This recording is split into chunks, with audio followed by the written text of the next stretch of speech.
bulan Ramadan ni adalah bulan yang sangat istimewa. Bulan yang mana orang yang tak pernah datang masjid pun tiba-tiba datang masjid. Terkejut orang. Dan yang bestnya, orang yang bising sebelum Ramadan tu, yang bising sangat pasal penjarakan saf ni. Sampai bila ni nak jarakkan saf ni? Nak jadi apa masjid ni? Sekali dah rapat, dia tetap tak datang. Itu ceritanya.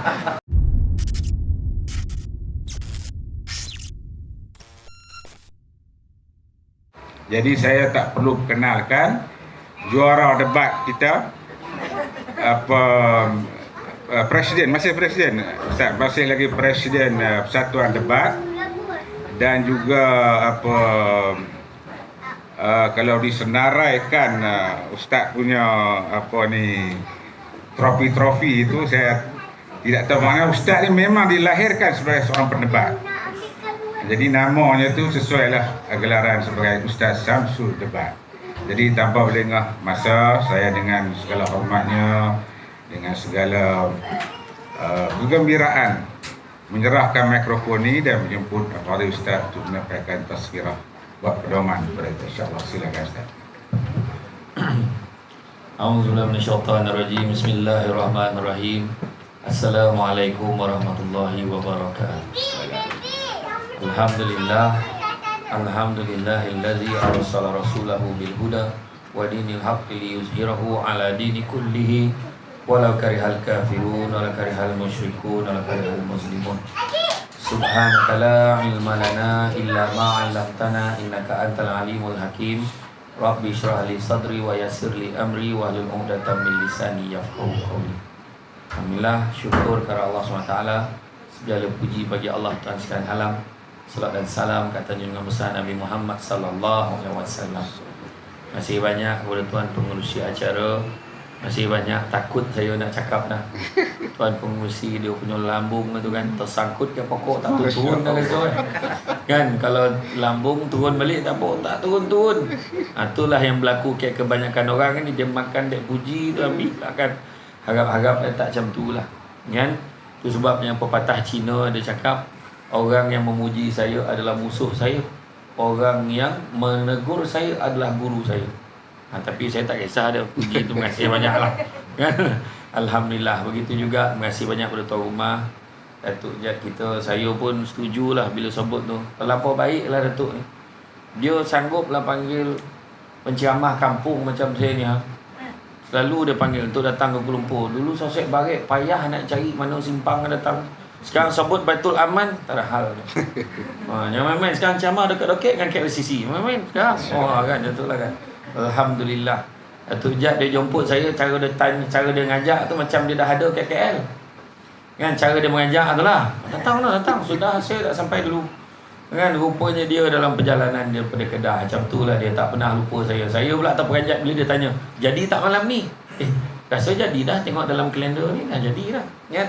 Dan Alhamdulillah malam ni dapat bersama. Dan saya nak ucapkan terima kasih kepada Datuk Jad dengan rombongannya yang datang ketika kena hati-hati rombongan ni.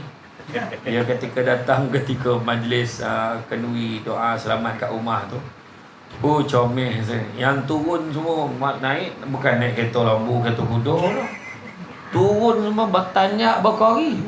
Yai kan, ini apa hal ni kan. Tinggi-tinggi pula tengkolok tu, rupa ada maksud. Yang tagak macam ni, yang nyanyi maksud dia. Dan dia kata tak apa, kau pakai macam ni, tak apa, datang. Jadi meriah kenduri itu. Terima kasih, mudah-mudahan adalah keberkatannya. Terima kasih banyak. Dan malam ini akhirnya merasalah semua orang tarawih 10 rakaat. Yang mana semua dah tengok jam. Dah habis tu. Macam tu lah tarawih 10. Cuma kalau di Negeri Sembilan tu, kalau antara tarawih dengan witir tu, dia zikir ni lagi panjang. Sebelum dia masuk pada witir. Dan lepas witir tu biasanya dia akan sambung dengan tahlil arwah dan sebagainya lah. Mengikut giliran orang kampung tu, malam ni arwah keluarga mana nak bawa, malam esok arwah keluarga mana nak bawa, tentu je lah. Tapi Alhamdulillah, yang penting kita selesai tarawih kan. Jadi bila masuk je kepada bulan Ramadan ni kan, pagi tadi ceramah tajuk Civic Ramadan. Saya ceramah di Jabatan Keselamatan dan Kesihatan Pekerjaan di JKKP Selangor. kan? Dan alhamdulillah, bila masuk bulan Ramadan Al-Mubarak ni, kita tahu bila sebut civic Ramadan, apa maksud civic? Civic Ramadan, orang cakap kesedaran, tak, orang cakap kalau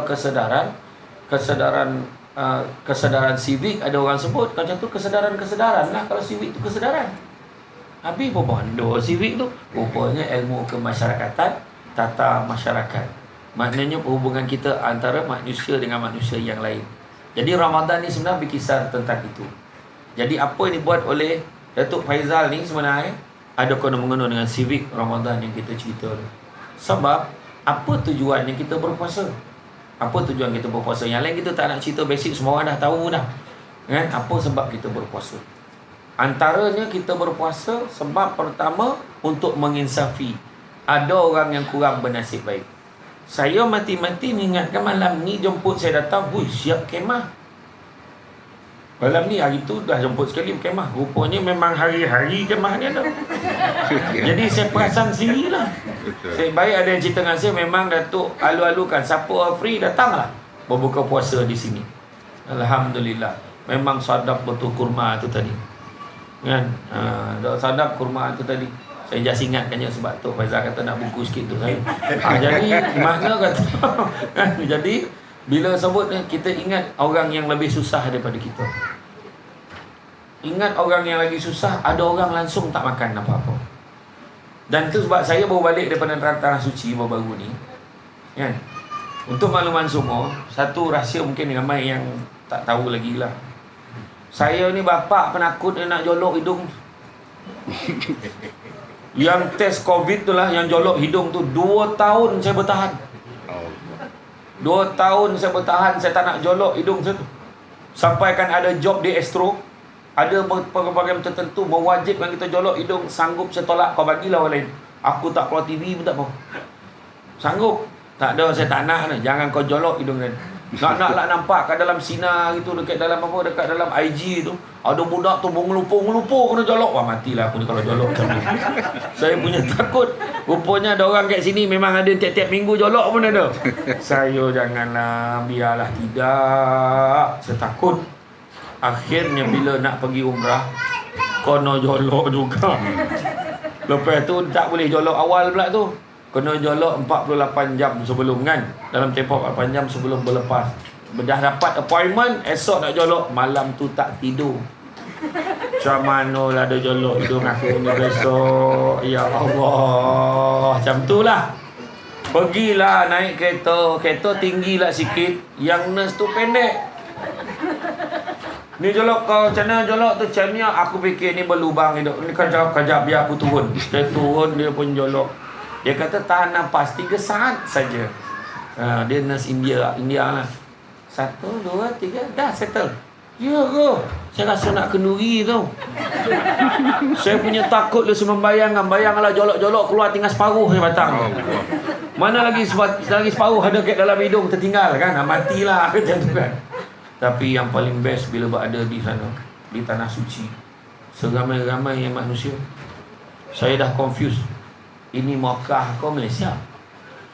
Seramai-ramai orang Malaysia. Sampaikan dekat hentian rehat kan, kalau Mekah ke Madinah, Madinah ke Mekah ada satu hentian yang buruk tu, yang Al Jazeera tu kan, 25 ke 30 bas berhenti kat situ, semua orang Malaysia. Saya cakap, ya Allah, aku baru nak rehat kat Mekah ni, tak nak ceramah, nak lari pada orang Malaysia ni. Jap gambar Ustaz, turunkanlah nampak bahu tu. Justru aku itibak pula kat dia. Kau nak tengok bahu aku, nak tengok BCG aku ke apa? Kan? Ada satu makcik tu lagi kelakar. Ambil gambar boleh tak Ustaz? Kau bukan semalam dah ambil ke makcik? Semalam baju lain. Allah, aku kata parah orang tua ni kata kan. Tapi saya tak kisahlah, saya ambil lah. Sebab orang tua ni, dia ambil gambar ni sebab apa? Satu-satu, selain pada dia bergambar, dia berdoa. Tu sebabnya. Tapi alhamdulillah saya itu positif, negatif. Sampailah ke Makkah, ramai yang kono sakit tu, sakit ini macam-macam. In fact, saya ingat saya tak lepas dah pergi Makkah. Sebab ada di kalangan saya, termasuklah driver saya, assistant saya, emak saya, adik saya, semua positif ni. Aku rasa aku ni positif ni. Sampai saya dah jolok tu negatif. Mahal. Sampai kan ada orang travel tu standby, tak boleh ustaz kau nak pergi tak? Kalau negatif begitu ustaz jangan masuk dulu. Dia nak adjust.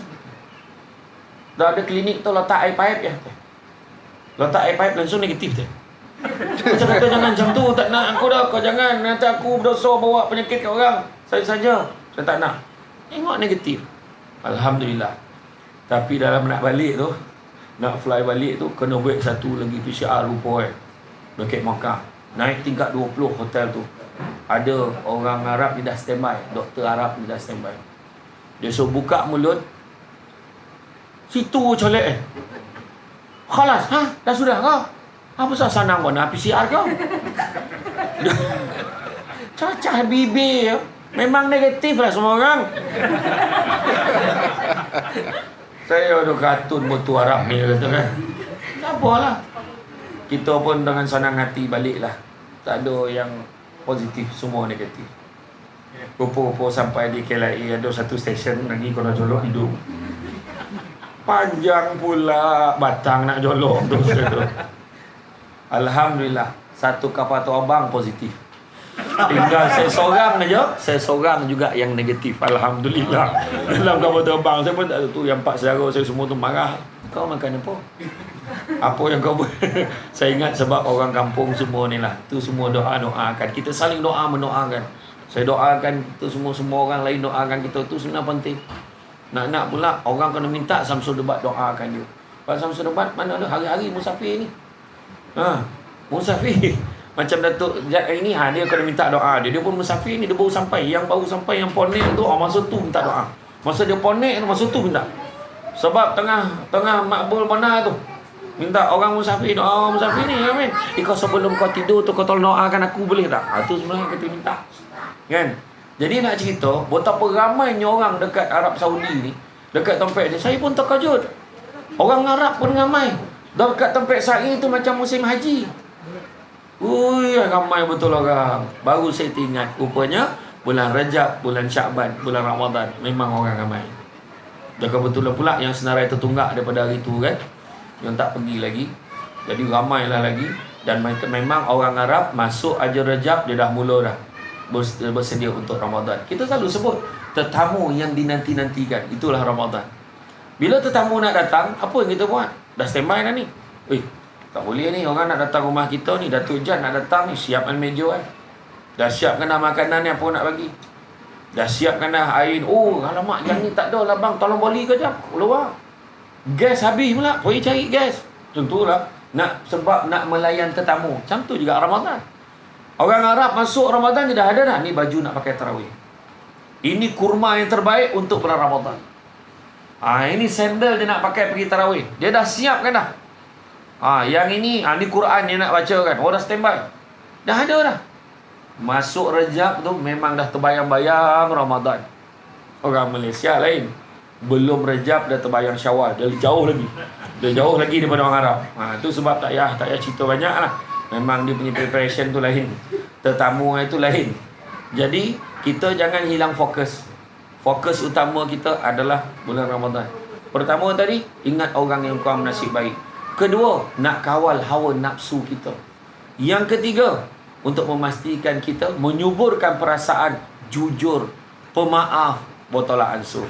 Setakat ni Alhamdulillah lah, saya belum nampak lagi lah Datuk Jad ni dia bongi-bongi depan kita ni, kurang lah. Dia cakap tu lembut lah. Saya rasa kalau kita perempuan pun perasaan kita berubah lah. Tapi nasib baik kita ni lelaki lah. Macam tu lah kan. Datuk Jad tu dia cakap very gentle lah, gentleman lah kata kan. Kadang-kadang bila tengok tu antaranya bono-bono yang kita kena fikir lah kan. Kena fikir bulan Ramadan ni itu sebenarnya. Orang kalau dah biasa marah, kau pergi mana ni, lambat balik ni, pesan lambat balik, marah anak. Tapi sampai bulan Ramadan, tiba-tiba ya nafsu tu kondo sikit, nafsu marahan. Bang, anak kita lambat balik bang. Biarlah. Jangan pergi balik lah tu. Bang, sebab tak terdaya. Nak marah pun kan habis tenaga. Kan? Dan bila kita tengok kan, macam mana benda ni memang banyak kebenaran ni. Dan tengok kebaikan bulan Ramadan ini, banyak manfaat untuk kita. Antara pertama, dapat menguruskan badan. Sepatutnya Macam tu ayat ayat tak habis lagi tu kan. Sepatutnya menguruskan badan. Tu sebab kita tengok tadi kat luar menu dia macam tu, untuk kuruskan badan. Cuba tengok nasi ikan bakar, mana ada lauk lain. Aku dah ambil nasi dia, kalau tak balik lah. Sebab akhirnya takkan lauk dia mi dengan kuih tiaw kan. Makna dia memang standby ikan bakar je suka tu. Kau fikir kau nak makan ni ke, makan ni, saya letak balik nasi, saya ambil ni. Macam tu lah kira kaedah. Nasi lemak pun, nasi lemak kata Abang Akram tu, nasi lemak 30 sen. Aduh, ikut terus lemak 30 sen. Tengoklah saiz itu, dia kata macam tu. Oh, macam tu. Patutlah seorang. Patut. Tapi memang betul kat Soman dulu tu 30 sen tu. Tapi seorang memang tak ada yang makan satu tu. Kan tadi semua dia nak bagi adil, makan dua. Ramai macam tu lah tadi. Dan wangi aroma daun pisang tu. Nampak? Patut menguruskan badan. Kita patutnya kat Baitul Aman ni kita buat weight challenge. Malam ni keluarkan penimbang, kita rekodkan tu, kita kena buat. Kita rekod satu nama. InsyaAllah sebelum Ramadan, sebelum Syawal, kita buat satu pertemuan lagi, kita timbang sekali lagi. Kita tak kira paling kurus, kita kira paling banyak turun daripada nombor 1 sampai nombor 20. Hadiah tu terpulanglah kat Datuk Jad. Simple je. Atau pulanglah. Dan grand prize ada satu hadiah je, iaitu timbang selepas 20 Syawal. Timbangan selepas 20 Syawal tu terbalik jarum tu. Saya mengigil-ngigil jarum turun daripada penimbang ni. Kau jangan bergigil tu penimbang ni. Macam tu lah kata penimbang. Kalau lah penimbang tu boleh bercakap, sebenarnya kau nak buat, dapat menguruskan badan. Kedua, dapat merehatkan organ penghadaman. Tapi malangnya ramai orang pada bulan puasa ni dia makan tu macam balih dondam. Dia pergi bazar Ramadan tu, persiap kau. Dia marah kat mi tu, persiap kau dia kata. Nampak sedap sangat mi tu. Bayangkan makan buka puasa lagi teruk daripada bulan tak puasa. Roti John seorang sebatang. Apa hal? 5 orang anak tu, seorang gap, tersandar seorang sebatang settle. Mutabak seorang skoping. Kan? Yang apa? Yang taufu seorang sebagai, taufu fah seorang sebagai. Sorry, sebekas, kau tak faham. Makna kalau makan, ya Allah Akbar, janganlah terlampau banyak sangat. Kontrol. Macam mana nak rehat organ penghadaman. Dan satu, saya ceramah dan kuliah subuh saya baru ni, saya ingat satu poin yang penting, iaitu tajuk tu tipuan dunia. Rupa-rupanya kebodohan yang paling besar, tahu ayat dia memang tulis, kebodohan paling besar adalah orang yang gagal mengawal dan melawan hawa nafsu dia. Nampak tu? Contohlah, kita beli roti John 5 batang kan, mutabak Singapura, makan kat Kuala Lumpur. Mutabak Singapura beli seorang skoping juga. Beli pula burger, beli mi goreng jantan. Mi goreng jantan ada telur jantan lah. Kemudian ada pula air sirap selasih, ada pula air gas, ada pula air soya. Kalau di Suaman nama Akram tahulah, soya Daud terbaik. Terbaik, dia lain betul. Soya Daud terbaik. Dia memang, dia tak rasa tawar macam orang lain. Dia memang resepi turun-temurun. Dan dia punya taufufah pun terbaik. Ni memang nak cakap apa lah. Tapi bila kita bawa balik buka puasa, makan-makan tak habis sebab beli banyak ni. Itu belum bodoh lagi tu. Belum bodoh lagi. Tapi kalau esok tu beli banyak tu juga confirm bodoh. Macam tu lah. Macam tu lah. Dah tahu semalam tak habis, dia beli lagi macam tu. Ada tak orang macam tu? Ada. Itulah masalah dia. Tu sebab tadi Datuk Jad tadi dia kata, Ustaz, apa kat luar? Dalam lah. So saya masuk dalam. Rupanya Datuk Jad sukat lagi makanan saya daripada luar ke dalam. Ke dalam ialah kurma dengan elemen dia. Allah Akbar. Memang betul-betul. Ni akhirat ni. Akhirat ni. Allah malaka sunnah wa bika amanah. Kita dah duduk kat meja ni. Meja CEO lah katanya kan. Tak dapat nak bangun, nak ambil letak makanan kat luar ni. Jangan macam tu. Tapi Alhamdulillah. Alhamdulillah dapat pula teh special tadi. Teh yang ada apa tu, saya ni pula masalah dah lama putus susu. Jadi saya tak boleh sangat teh tu. Tapi cuba jugalah sikit-sikit tadi. Alhamdulillah. tu yang rasa lain macam bawa tarawih tadi. Mana bud payah. Kan alhamdulillah. Tadi dah ada dalam hati apa laju bona ni kan. Tapi itulah dia. Kalau kat kampung mak saya tu memang dia orang tunggu saya bawa. Kalau orang perempuan dekat balik tabir ni tahu dah. Kalau dia dengar kan balik tabir dia tak nampak imam siapa. Allahu Akbar. Ikat kain kuat sikit. Malam ni laju ni. Dia orang tahu. Dia tahu dah. Tapi kalau dia dengar Allahu Akbar, habislah kita. Dia dah cakap dah. Tapi tak. Yang penting relax aja. Tak payah, tak apa. Biar ada imam tu panjang dia baca tu. Sempat lagi kita relax dulu. Allahu Akbar. Tak apa. Dia tak anggap dia tak anggap mencuri dalam solat. Dalam solat sunat jangan risau. Tak ada masalah. Relax je. Alhamdulillah.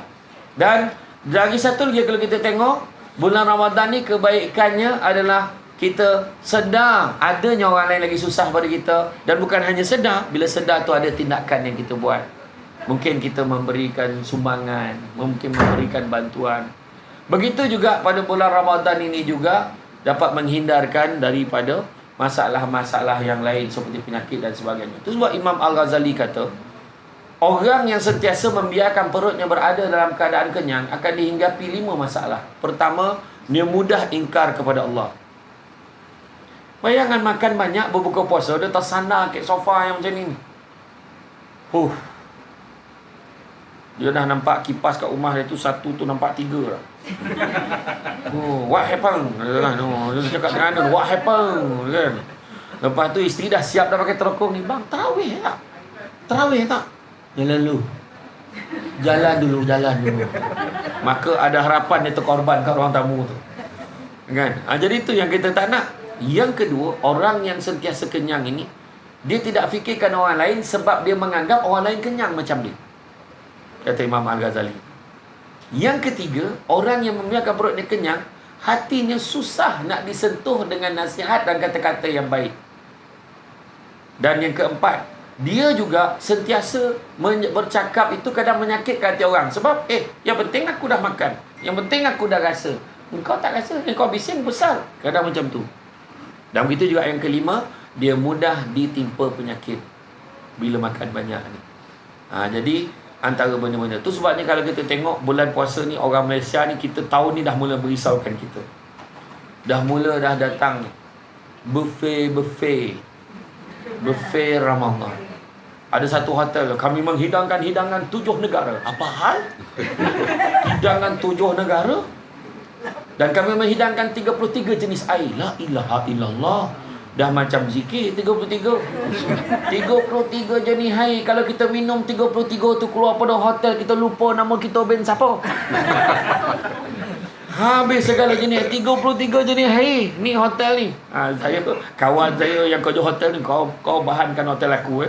Aku tak sebut nama hotel tu, tak apalah kan. Tapi memang ya masalahnya kita ni. Saya teringat masa saya sekali saya nak ceramah di utara, saya singgah dekat R&R Tapah. Dekat satu restoran ayam goreng yang ada orang tua rambut putih kacamata duduk kat luar tu. Restoran ayam goreng segera. Yang tu, yang rambut putih orang tua tu kan. Saya tak nak sebut jenama dia sebab dia tak taja ceramah kita malam ni. Jadi itu memang rules dalam penyiaran tu sebenarnya. Jadi bila saya masuk dalam tu, saya dengan kawan saya, masa tu ambil lah ayam goreng seorang 3 betul. Ni manners lah, orang kata adab lah kata kan. Masuk dalam tu, ambil. Saya tanya, mana pula aku nak duduk ni? Macam Datuk Jad dengan ramai-ramai dah biasa pergi luar negara tu, mungkin dah biasa lah kan. Saya pandang mana pula aku nak duduk ni? Cakap dengan kawan tu, tuan tak nampak tau. Kebetulan ada satu meja kosong. Sebelah tu ada 4 orang mat salih tengah duduk. Kita duduk sebelah orang putih tu, boleh kita dengar orang putih tu borak apa, dia cakap apa. Duduk sebelah tu memang tak faham. Sebab dia bukan cakap orang putih. Kau cakap macam tu lah bahasa lebih kurang.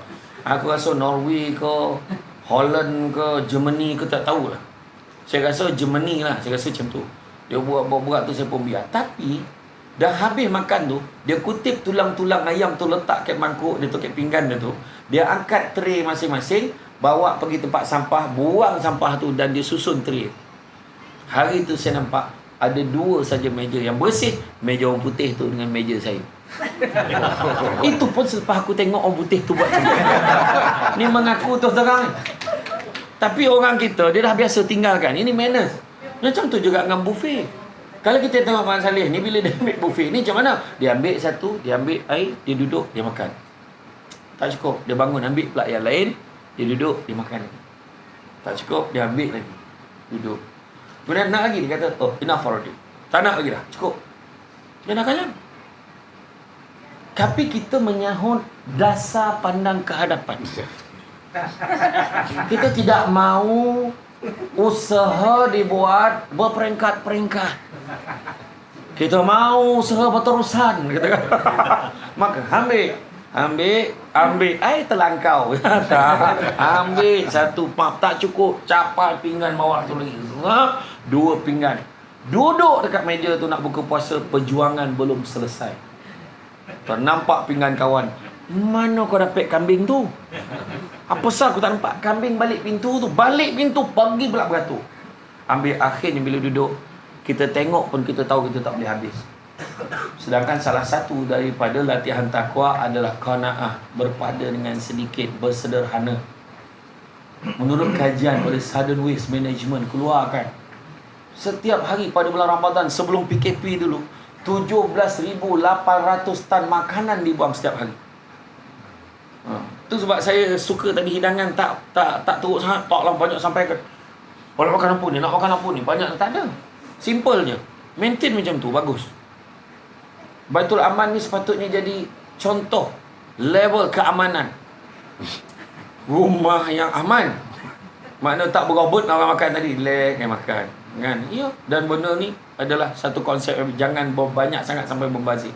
17,800 tan makanan dibuang setiap hari, dan sepanjang bulan Ramadan menurut kajian 270,000 tan makanan yang dibuang itu adalah makanan yang belum diusik. Bayangkan. Sedangkan kita heboh berapa ramai orang tak makan. Itu sebab dia ambil, kalau kita nak beli, nak bawa balik makan pun cari benda yang confirm kita makan. Ini dia tawaf bazar Ramadan tu. Nak confirmkan mana satu nak beli. Time sa'i tu baru dia baik kata. Zam ambil. Janganlah kita jadi orang yang macam itu. Kalau beli niat nak sedekah, alhamdulillah. Tapi kalau nak sedekah, mesti sebelum berbuka puasa. Kalau selepas berbuka, tu namanya pelupusan sisa pepejahan. Benda yang tak habis bagi ke orang. Tapi sebenarnya saya pernah buat kajian tu. Cuba kita tengok. Kalau kita hantar kat surau, kat masjid, makanan tu sebelum berbuka, dengan kita bawa selepas berbuka, kita akan tengok walaupun makanan yang sama, fizikal kuih tu akan berbeza, fizikal makanan tu akan berbeza. Rasa mungkin macam lebih kurang, tapi kita akan nampak kusam dia tu lain. Itu sebabnya ada keajaiban bab sedekah ni, kita kena faham. Tu dia. Nak bagi sebelum. Ya? Dan yang paling penting juga pada bulan Ramadan ni, walaupun kita dah masuk hari yang ke-6. Saya pun tadi tak ingat tadi. Saya baiklah Ustaz Akram bagi tahu. 6 dah. Dengan tahap dia berbalik pada luar negara, dia ingat hari ke berapa. Tu yang saya respect dengan abang senior sini. Ya, bagus dia. Ya, saya harap dia memang betul-betul, maknanya dia taat betul. Dia memang fikir Ramadan, dia tak fikir Syawal langsung. Tu bagus dia. Tentulah kan. Jadi isterinya pun macam tak boleh terima pujian tu kan. Jadi tapi memang betul lah. Bila kita tengok, bila fikir bulan Ramadan ni ada satu malam yang sangat istimewa. Iaitu malam Al-Qadar, kan? Malam Al-Qadar ni satu. Yang paling penting kita tahu, malam Al-Qadar ini malam yang lebih baik daripada 1000 bulan. Satu malam better than 1000, bukan 1000 malam, 1000 bulan. 1000 bulan bersamaan dengan 83.333 tahun. Maknanya siapa yang dah umur 83 dalam ni? Cengkat tangan. Tak ada kan? Jadi kita pun belum tentu lagi sampai 83. So kalau satu malam boleh cover 83 tahun, why not? Kenapa tak kita ambil? Kan? Jadi ini salah satu usahanya adalah pasang kemah bagi orang makan. Itu satu usaha yang Datuk Faizal kita buat. Sebab dikatakan malam Al-Qadar bermula selepas maghrib sampai sebelum subuh. Jadi dalam tempoh tu kita buat. Contohnya macam ni kan. Yang ni tak apa. Macam kita lah. Pakat 5-6 orang. Kau ada berapa ringgit? RM50. Kau 30, 20. Campur-campur dapatlah 200. Beli beras, beli mi kuning tu, beli mi hun yang mentah tu, beli bawang, beli minyak, beli telur. Dah beli. Okey. Malam ni kita masak ni. Malam esok masak ni. Malam ni masak ni. Setiap malam ni hantar balik polis. Malam ni hantar ke hospital. Malam ni hantar dekat madrasah. Malam ni hantar kat Mahat Hafiz. Malam ni hantar kat rumah anak yatim. 10 malam. Takkan satu malam pun tak kena. Malam Al-Qadar. Nampak tak? Antara benda yang kita boleh buat. Balai polis tu dia dapat kita hantar makan. Ya Allah, terima kasih. Seronok tu balai polis. Anak yatim tu menjilat sampai ke siku dia makan. Nampak tak? Dia cakap betul. Dia tunggu orang hantar makanan yang pada kita nampak macam alah tak ada apa sangat. Pada setengah orang itu cukup hebat. Orang susah, dia cakap apa kita nak makan kan? Orang kaya, kat mana kita nak makan? Kat rumah Datuk Jad lah. Kalau dia nak makan, kat restoran ni lah. Makan mana? Kat KLCC. Kat mana? Kat restoran tu. Orang politik siapa kita nak makan? Tapi bukan tu lah ceritanya. Tapi yang ambil yang first. Yang kedua-dua utama tadi je. Yang tiga tu abaikan. Jadi maknanya kata, makan kat mana kita ni. Jadi kalau kita sampai level makan kat mana, jangan lupa orang yang tanya apa kita nak makan. Jadi sekarang ni kita tengok kan ramai orang share dekat dalam TikTok. Kita tengok apa Ustaz Abid Liu pun cepat sampai. Dia bagi bantuan dekat adik tu yang kat Kedah tu ya. Sian betul, sedih, nangis kita tengok. Ada lagi orang macam tu duduk rumah, ingatkan rumah apa, rumah tu kena apa, rupanya dia memang duduk rumah macam tu. Alhamdulillah. Kelantan. Kedah. Dia cakap orang Kedah tu, bukan orang Kelantan cakap dah tu. Yang kemarin yang dalam pertemuan yang video dia pergi di Kelantan. Kelantan. Tapi memang nampak kesian lah. Ada lagi orang macam tu. Dan ada yang dekat, kadang-kadang kita tak boleh fikir macam mana kat tengah bandar tu ada lagi orang macam tu. Tengah pekan yang besar. Jadi bayangkanlah orang Rohingya tu beberapa tahun dulu telefon Mufti Arab Saudi. Dia tanya sah tak puasa kami. Orang Rohingya telefon. Ya Syekh, dia tanya Mufti Arab Saudi. Sah tak puasa kami Syekh? Dengan tahap kami tidak bersahur dan kami tidak berbuka. Maknanya puasa ke tak puasa sama. Dia memang tak makan. Bayangkan tahap dia macam tu. Kita ni saya yakin habis ceramah ni masih ada makanan. Yakin? Tak tahu kat luar. Saya ingat sate tu tadi nampak batang lidi tu. Kepala ikan. Kepala ikan ada lagi. Dengan kuah. Saja tadi kita save the best for last. Macam tu lah kan. Macam tu kan. Agak macam tu lah kan. Tapi itulah dia sebenarnya. Tapi yang paling penting yang saya nampak kan, saya nampak dalam masyarakat kita sekarang ini, yelah kita bukanlah nak cerita daripada ni. Kita paling merisaukan kita ada tengok apabila masyarakat kita ni sesama Islam banyak pertikaian, banyak pertentangan. Tetapi masa bila kita nak rapatkan hubungan kita, masa macam ni lah. Dalam isu-isu agama, dalam isu kita meraihkan Ramadan, kita boleh duduk bersama-sama. Tidak ada apa perbezaan. Saya selalu sebut 3 penyakit yang paling nak kena buang. Perasaan tamak sesama kita buanglah. Mana yang kita ada tu kita kongsi lagi dengan orang. Jangan kita tamak. Itu penyakit yang boleh merosakkan ukhuwah antara kita. Bila tamak, satu. Yang kedua, sombong. Allahu Akbar. Sombong tak ada apa lah kan. Tak ada benda nak disombongkan. Kadang-kadang kita sombong sebab sombong ni perangai siapa? Perangai iblis yang tak nak sujud kepada Nabi Adam. Ni bukan perangai yang boleh kita angkat sebagai akhlak yang baik. Dan begitu juga yang ketiga, yang paling bahaya sekali dalam masyarakat kita sekarang ni adalah perasaan dengki. Kan? Dengki dalam bahasa Melayu, bahasa Arabnya hasad. Di Malaysia ni dua-dua pakai hasad, dengki, dua-dua pakai. Dan kata Nabi, hasad ini mampu memakan kebaikan umpama api membakar kayu.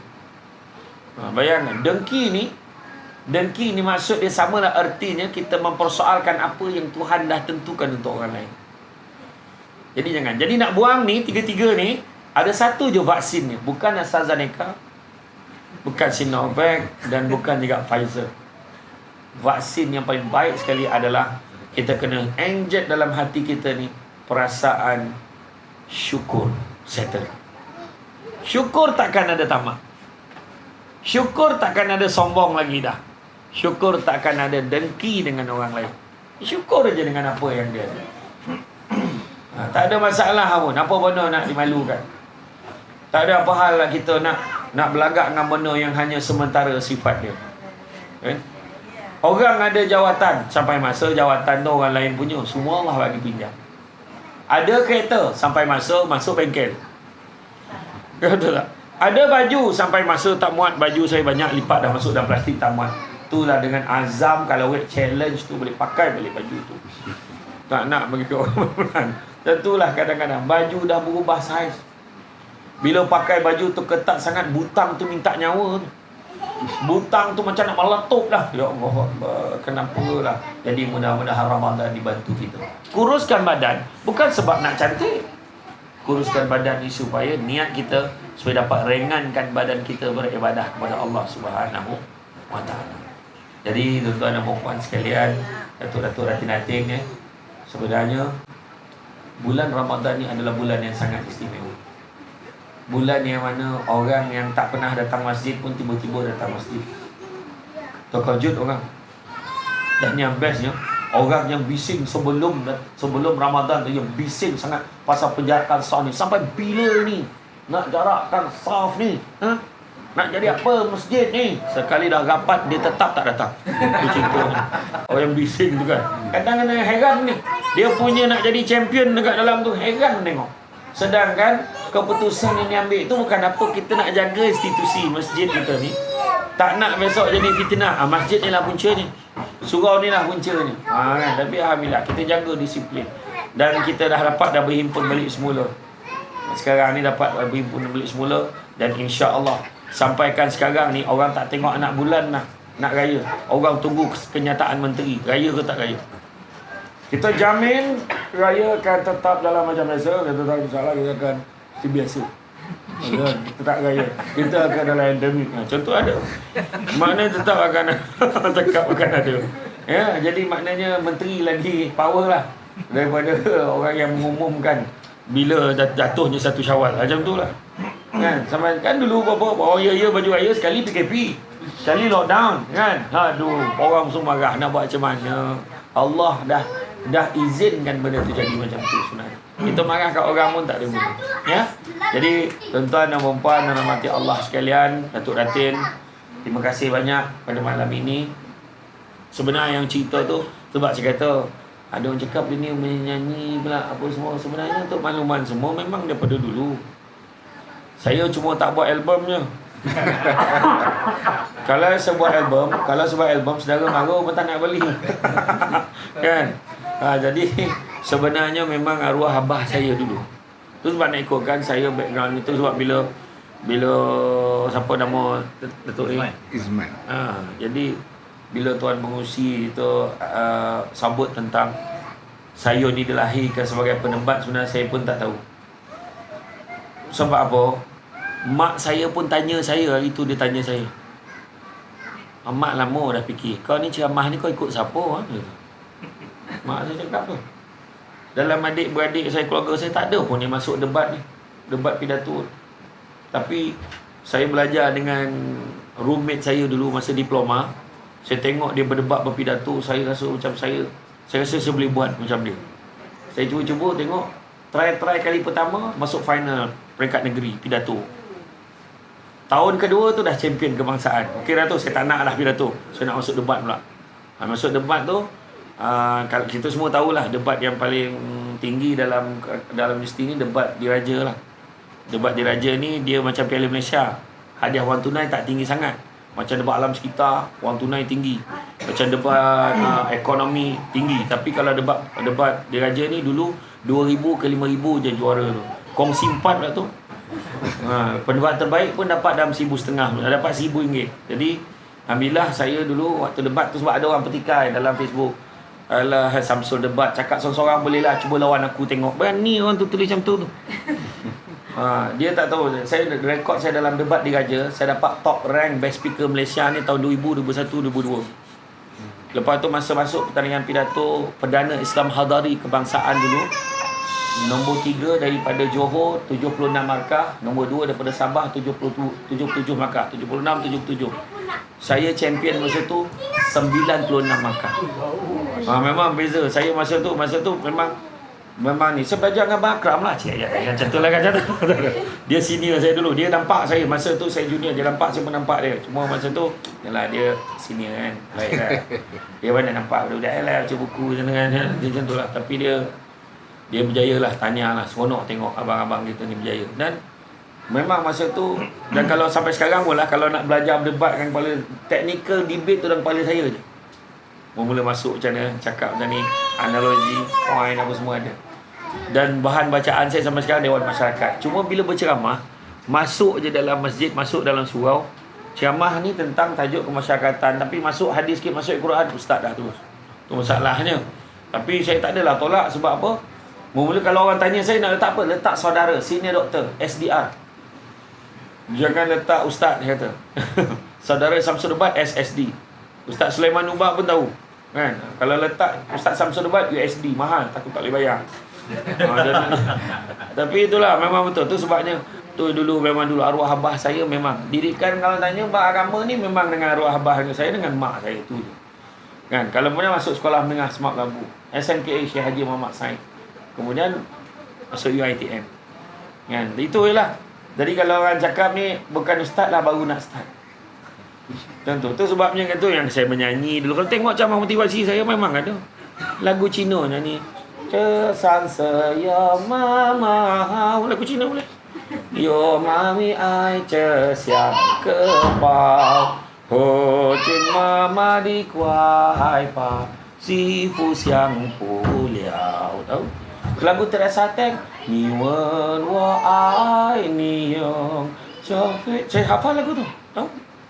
Lagu Tamil tahu? Yang kara salaye nabile tahu lagu Tamil?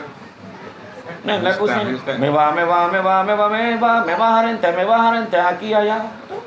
Mewah madu gara, mewah hiesta, mewah la mohe berda. Tahu? Hindustan. Lagu Hindustan saya ingat arwah abah saya. Dia nak pujuk mak saya kat dapur. Dia pernah nyanyi tu.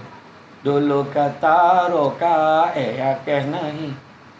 Dulu kata suka sekarang kata benci. Yari uman are akeh nahi. Mengapa sekarang barulah kini kau merasa benci diriku ini. Are hazabume hastapeh nahi. Patut mak saya jawab kat dapur tu. Patut tapi dah tak mana tak settle lagi, kan. Tapi saya tengok lagu tu, kalau nak tengok lagu tu Dev Anand dengan apa? Zinan Aman. Polon kata roka akeh nahi kan. Lagu tu memang sedap lah. Lagu-lagu lama. Lagu-lagu lama ni yang best. Lagu tu Ustaz, yang basuh kereta tu. Yang basuh kereta tu lagu Dil To Pagal Hai. Kan bila disiram air tu langsung keluar. Koi ladki hai jabo hasti hai barish hoti hai canak cum cum. Betul jiran tu cak dum jiran betul babit. Tu cerita tu. Jadi mana kau tahu tak try lagi. Itu saya dalam ceramah saya dulu. Tu ramai. Sebenarnya saya mula dengan ceramah motivasi. Dan kebetulan dulu saya jadi pengarah undang-undang di Seremban dan Dinilai. Sekarang ni Seremban dan Dinilai dah gabung jadi Menerai. Jadi dua-dua entiti tu saya dah bekerja. Dan pada ketika itu saya dah confused. Ceramah part time ke jadi pengarah undang tu part time. Bila dah terlalu banyak ceramah, jadi saya kena decide. Saya jadilah penceramah sampai itu. Jadi itulah dia. Malam ni special edition. Semua dapat tengok. Kan? Tapi hanya kat CD saja, eksklusif. Buat live ke tu? Buat live ke? Sudah. Tarik balik. Saya tadi tu tak betul tu. Semua. Jadi tuan-tuan dan puan-puan sekalian, jadi saya doakan semua yang ada teruskan, mudah-mudahan istiqamah, kuatkan semangat. Walaupun juga ujian akan datang kan? Seperti biasa, dan insya-Allah mudah-mudahan dengan ujian dan dugaan yang datang, walaupun ni dengan keberkatan Ramadan, kita berjaya atasi. Kita tak boleh nak cakap tak ada ujian dalam hidup ni, tak boleh. Ujian kena ada. Kan kena ada sikit orang kata asam garam lah orang kata kan. Jadi mudah-mudahan dengan orang kata menanam tabu di tepi rumah, cabut ubi sampai ke akar kan. Bila hidup ini ada hikmah, segaram laut terasa tawar. Tu terbalik, selaut garam terasa tawar. Terbalik pula kan. Jadi insya-Allah. Jadi tuan-tuan dan puan-puan, Datuk Katin semua, rasa cukup sekat itu sebab saya faham signal tu perut pun macam dah lain macam lah, rasa macam ada desakan untuk pergi ke ruang makan. Jadi saya rasa tu saja.